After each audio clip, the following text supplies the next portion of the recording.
शुरुआत होती है एक औरत से। वो औरत जिसके दिल में गुस्से की आग सुलग रही थी। उसने एक मर्द को, जिसे वो कमीना कहती थी, बाथटब में ठंडे पानी से भरकर बांध दिया था।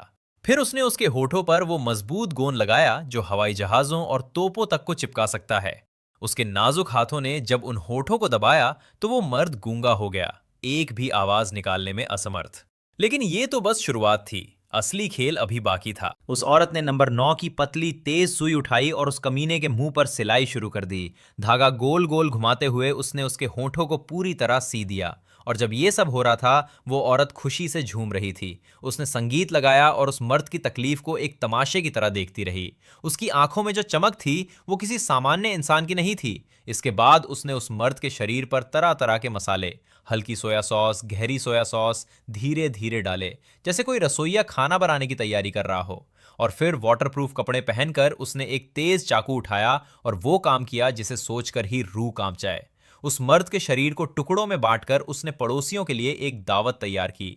मेज पर सजे वो पकवान, एक कटोरी साफ शोरबा और बाकी सब चबाने वाला मांस पड़ोसियों ने बड़े चाव से खाए। उन्होंने उस औरत की तारीफ की जैसे वो किसी 5 सितारा होटल की शेफ हो। लेकिन एक इंसान था जो सिर्फ सफेद चावल खा रहा था। वो था मकान मालिक। उसके चेहरे पर एक अजीब रहस्यमयी मुस्कान थी, क्योंकि वो जानता था कि उस मेज पर रखा मांस कोई साधारण मांस नहीं था। उसने पूरा मंजर अपनी आंखों से देखा था। अब असली सवाल ये उठता है, ये मकान मालिक खुद कौन था? वो भी कोई सीधा साधा इंसान नहीं था। उसने अपने अपार्टमेंट के हर कमरे में छुपे हुए पिन होल कैमरे लगाए थे। हर किराएदार की हर हरकत उसकी नजरों में थी। और उसके किराएदार भी कुछ कम नहीं थे।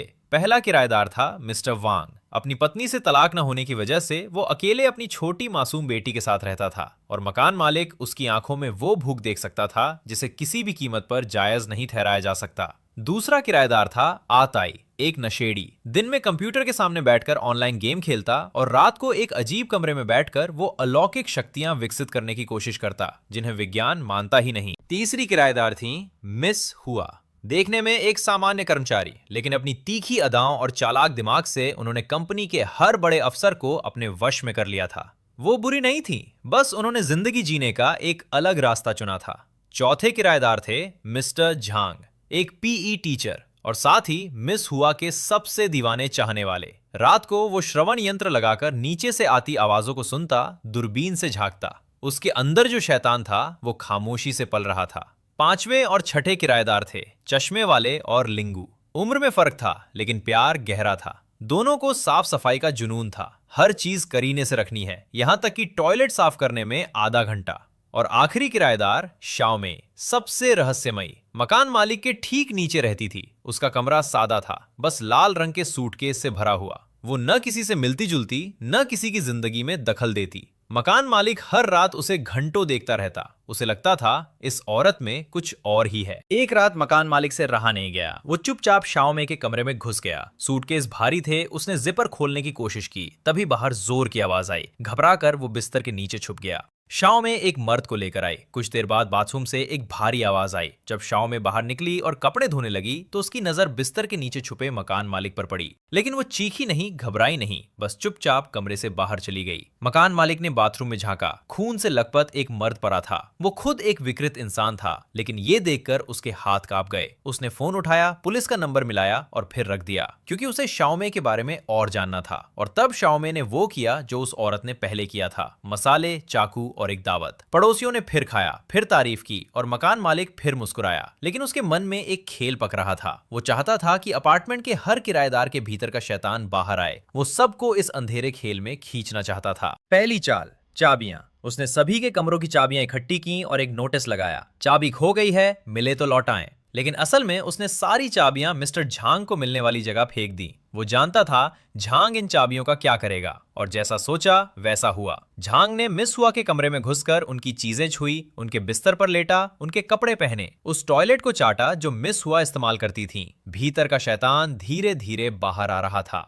अगली चाल, मकान मालिक ने जानवरों के क्लिनिक से बेहोशी की दवा लाई, उसे अगरबत्तियों में मिलाया और मिस्टर वांग के कमरे के पास जला दिया। धुएं के साथ दवा उड़ी। वांग की सांसें तेज होने लगीं। उसने अपनी बेटी को देखा और भीतर के शैतान को दबा लिया। बाप ने जीत लिया। तब मकान मालिक ने अपना निशाना बदला, इस बार वेन श्यांग पर। उसके पेय में नींद की दवा मिलाई। जब वो बेहोश हो गई, मकान मालिक उसे घसीटकर सार्वजनिक जगहों पर छोड़ आया, निर्वस्त्र। उसकी तस्वीरें अखबारों की सुर्खियां बन गईं। लेकिन वेनशियांग को शर्म नहीं आई। उसे लगा उसमें तत्काल स्थानांतरण की अलौकिक शक्ति आ गई है। उसी रात वेनशियांग एक सूटकेस लेकर आई, इस बार एक औरत को। उसने उसके साथ भी वही किया जो शाओमे करती थी, और सूटकेस में भरकर फेंकने की तैयारी की। उधर मिस हुआ के कमरे में छुपा झांग बिल्कुल बेकाबू हो चुका था। एक कंपनी के अफसर के साथ मिस हुआ के कमरे में जो हो रहा था वो देखकर झांग का दिल टूट रहा था। जब वो अफसर चला गया तो झांग बाहर आया। उसने मिस हुआ को रोकने की कोशिश की, लेकिन मिस हुआ ने उसे कुछ ऐसे शब्द सुनाए जो उसके दिल की गहराई तक उतर गए। उन तानों ने झांग के भीतर का वो दरवाजा खोल दिया जिसे वो बंद रखना चाहता था। उसने बता दिया उसकी पत्नी ने उसे घरेलू हिंसा की वजह से छोड़ा था। इधर आताई और चश्मे वाले की दुनिया में भी तूफान आ चुका था।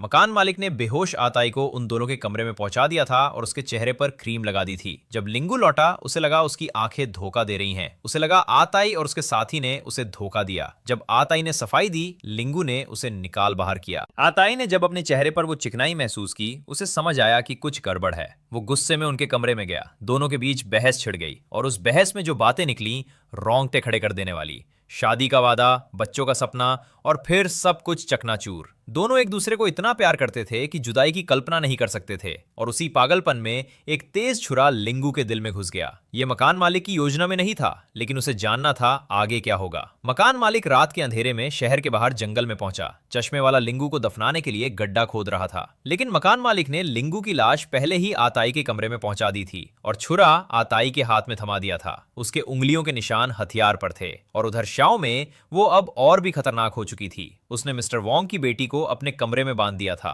और उसे चूहे की लाश दिखाकर डराया था। वो मासूम बच्ची जिसने दुनिया की बुराई नहीं देखी थी, डर के मारे बेहोश हो गई। अब मकान मालिक ने एक और चाल चली। उसने बेहोश आताई को मिस हुआ के कमरे में बिस्तर के नीचे छुपा दिया, और उस बच्ची को लाओ जां की अलमारी में। और फिर वो आराम से अपने कमरे में बैठकर संगीत सुनने लगा, ये देखने के लिए कि ये सब कहां जाकर रुकता है। मिस हुआ एक और अफसर को लेकर आई। जब दोनों कमरे में थे, आताई बिस्तर के नीचे जाग गया। मकान मालिक ने देखा और गुस्से में नीचे उतरकर मिस हुआ को थप्पड़ मार दिया। तभी लाओ जांग दौड़ा आया, लेकिन मिस हुआ ने उसे भी जलील किया, और झांग के भीतर का दर्द जो सालों से दबा था, बाहर आ गया। इसके बाद अपार्टमेंट में एक के बाद एक तूफान आते रहे। आताई ने जब बिस्तर के नीचे लाश देखी, वो घबरा गया। हाथ में छुरा, उसे लगा उसी ने किसी को मार डाला। चश्मे वाले ने आकर उसे घेरा, लिंगू की मौत का इल्जाम। दोनों के बीच झगड़ा। तभी मकान मालिक प्रकट हुआ। उसने लाश देखी, रोया और उनसे विनती की, पुलिस मत बुलाओ, नहीं तो किराएदार चले जाएंगे। आताई और चश्मे वाले दोनों के पास अपने अपने राज थे। दोनों राजी हो गए लाश छुपाने के लिए। लाओ झांग की अलमारी से जब बच्ची मिली, हर तरफ सवाल उठे।